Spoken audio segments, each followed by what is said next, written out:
Fala pessoas, tudo jóia? Ricardo Dornas aqui com vocês, como é que vocês estão? Hoje tá um dominguinho frio, chegou a dar 8 graus agora há pouco e eu vim de manga curta aqui, tô passando um aperto. A ideia do vídeo aqui é falar um pouco sobre renda fixa e renda variável. Como vocês sabem, a gente faz um trabalho de planejamento financeiro e quando as pessoas começam a se organizar e sobrar um dinheiro, qual que é a primeira coisa que a gente faz? Investir. Tá? Quando ele não está organizado, você compra, você viaja, enfim, você gasta. E quando a gente vai investir, tem uma série de fatores. Se vocês forem pesquisar no YouTube, vai vir uma série de vídeos, enfim, Instagram, a gente falando, invista nisso, invista naquilo, e acaba que, de fato, é complicado. Quem não tem um conhecimento profundo vai passar aperto, tá? Então eu ouço, as pessoas vão conversando comigo, pô, mas investi no Tesouro Direto, paguei juros, paguei imposto de renda, não sabia que pagava imposto de renda. Pois é, né? Então, estudar mais, ficar mais ligado, tá? A gente fala assim, pô, eu comprei a ação que estava subindo, a ação caiu, pô, não tem relação de subir e descer. Outros falam assim, pô, eu comprei investi num fundo de renda fixa e o fundo está dando prejuízo. Como é que é isso? E renda fixa só sobe. Enfim, é uma série de misconception, né? de entendimento errado do que de fato são investimentos. Primeiro ponto que a gente precisa entender que renda fixa e renda variável, comumente a gente diferencia por renda fixa, eu já sei o que vai acontecer, não com o dinheiro, mas com aquele acordo que eu fiz. Então eu negocio ou um juros, aí chama de pré-fixado, ou eu negocio algum indexador, um IPCA mais alguma coisa, um CDI, alguma coisa assim, tá? Então eu já sei bem o que vai acontecer com o dinheiro. Agora eu não sei o que vai acontecer com o IPCA, eu não sei o que vai acontecer com o CDI, mas eu sei que se o IPCA subir, eu vou ter um retorno maior desse dinheiro. Então se eu empresto ele indexador é CDI, se o CDI subir, eu tenho um retorno maior, se o CDI cair, eu tenho um retorno menor, ok? Porém, tem uma coisa que chama marcação a mercado na maioria dos títulos públicos da renda fixa, que é o seguinte, principalmente esses que são negociados, e aí eu vou trazer o exemplo Tesouro Direto, que é o mais fácil, mas tem muito fundo de renda fixa que isso também ocorre. Se o juros sobe, tá? Vamos supor um IPCA+, por exemplo. Se os juros futuros sobe, é meio complexo isso. Tá? Eu tô IPCA mais 2035, vamos supor. Como é que está a negociação dos juros ali? O que as pessoas estão achando que vai acontecer com os juros 2035? Então, se esse juro sobe, o que vai acontecer com o meu título? Ele vai desvalorizar. Por quê? Porque o valor dele mais os juros altos vai dar aquele valor acordado. Então lembre-se que uma renda fixa eu já tenho um acordo, né, do que vai acontecer.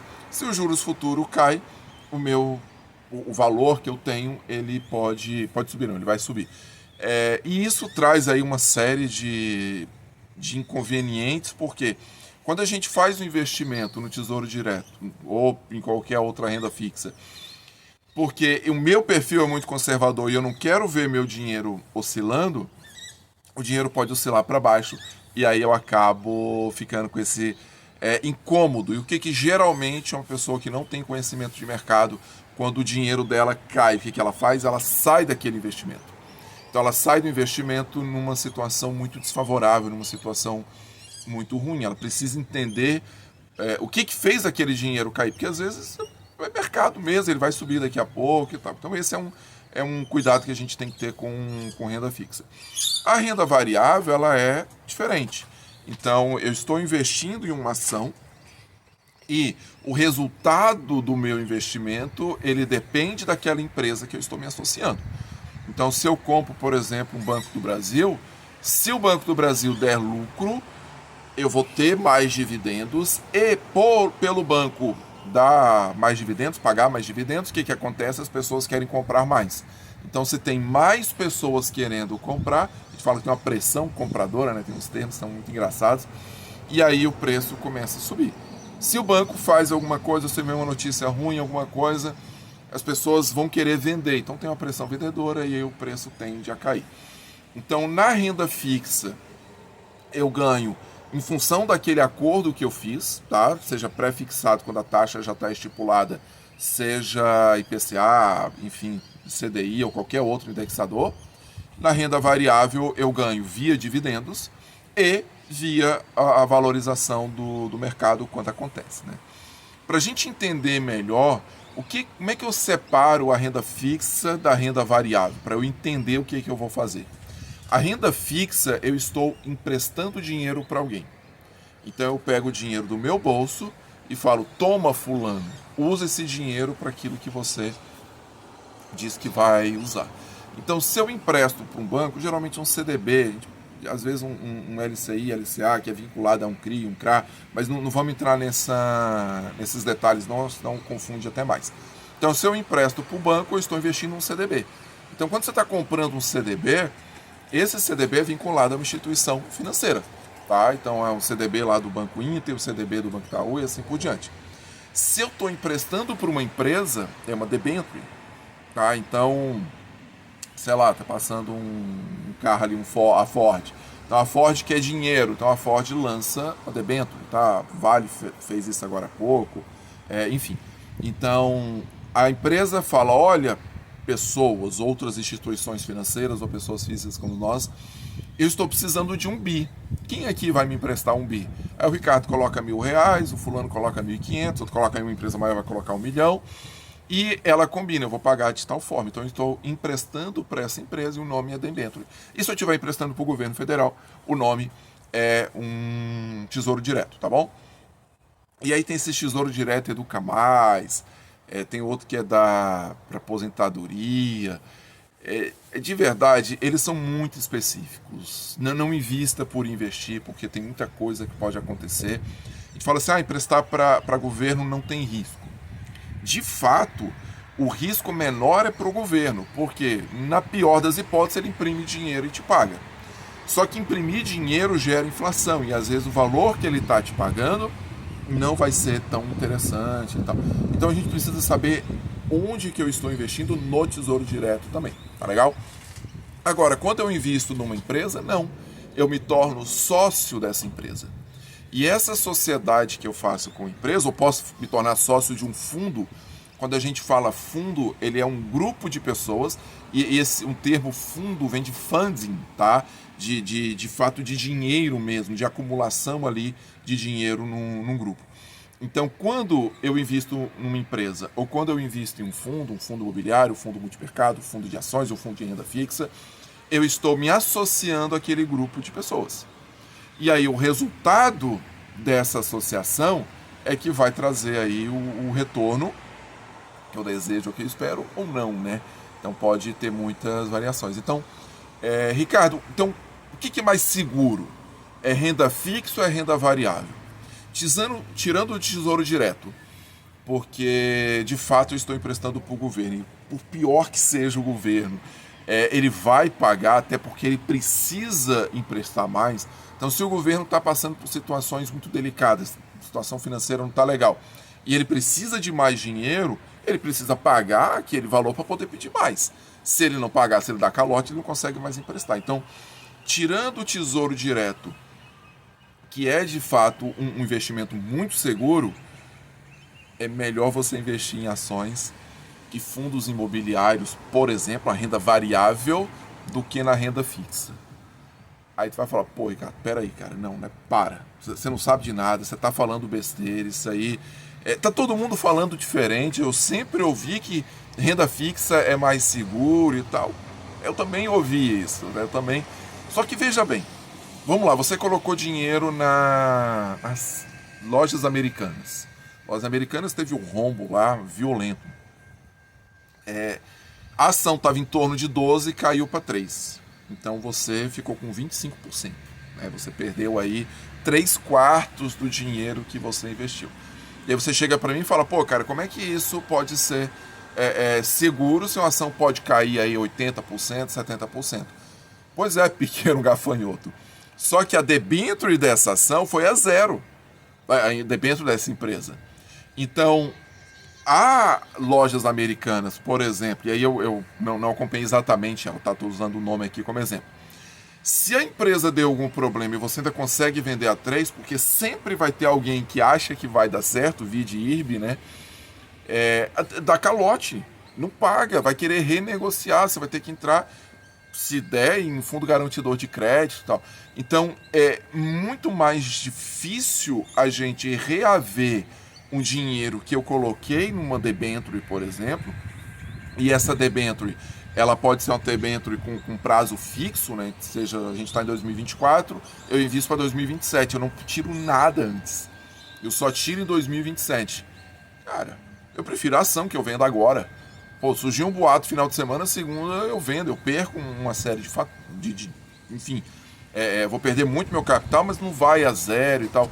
Então, cuidado com essa percepção bruta de que é renda fixa, é seguro, é renda variável, é arriscado. Não tem isso, tá?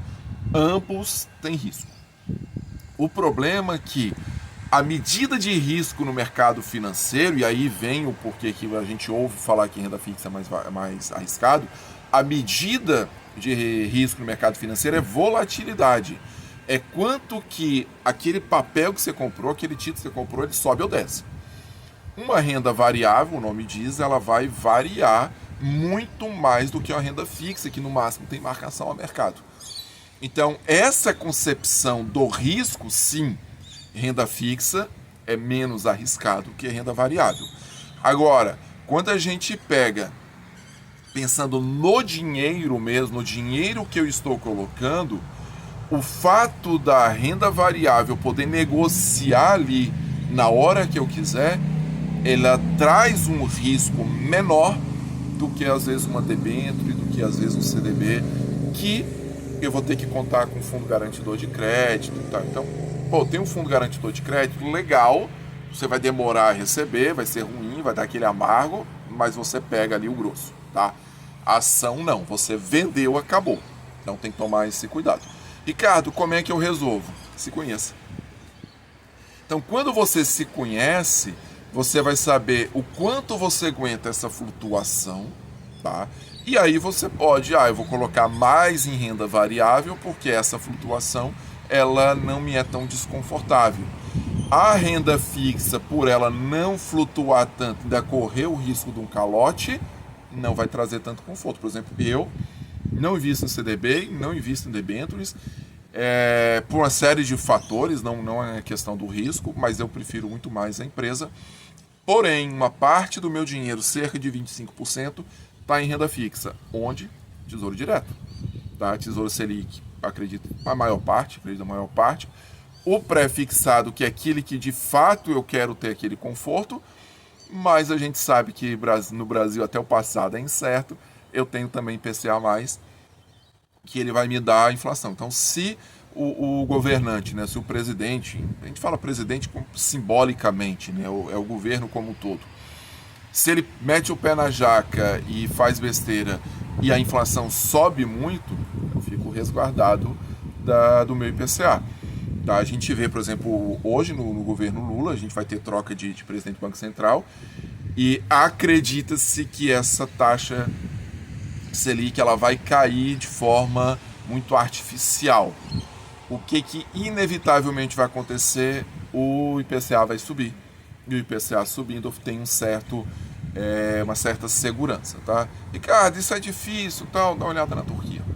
Tá bom? E você vai ver o que acontece quando abaixa a taxa Selic na canetada. Beleza, gente, é isso aí. A ideia é desmistificar um pouco essa questão de renda fixa e renda variável, colocar uma pulguinha atrás da orelha de vocês, porque sim, a gente precisa ter esse incômodo para eu ler mais, para eu estudar mais, para eu ouvir opiniões de fato diferentes e, claro, trazer aí um pouco do meu entendimento para vocês, um pouco daquilo que eu entendo do mercado financeiro, tá legal? Para que a gente não teve recomendação de nada, né, embora eu tenha citado algumas empresas, principalmente a gente de fato possa ter aí um entendimento e saber o que a gente vai fazer com o nosso dinheiro, já que a gente aprendeu a economizar e agora eu estou guardando mais dinheiro nos meus investimentos, eu preciso saber onde investir, tá ligado? Um abração aí, até o próximo vídeo, valeu!